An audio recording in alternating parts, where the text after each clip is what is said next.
ศีลนั่นเป็นห่มกั่งคันยู่ใหญ่บังหัวท่านนั่นเป็นเสบียงใส่ถุงให้มีพร้อมการทำบุญให้ท่านบริจาคแบ่งปัน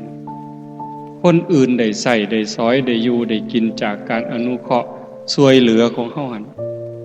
ผู้ใดได้กินของเพิ่นคือเฮาได้เพิ่นให้ข้าวให้น้ำเครื่องอยู่ของกินเฮาก็โอ้ยสาธุเด้อให้เจ้าได้บุญหลายๆคือกันท่านนั่นเป็นเสบียงคือห่อข้าวห่อน้ำแม่สิย่างเดินกวงๆทางเบิ่งว่างกวงไกลเกิดมาศาสตร์ใหม่มันรวยมีอยู่มีกินเนี่ยนอกจากไปสวรรค์แล้วกลับมาเกิดเป็นคนใหม่มีอยู่มีกิน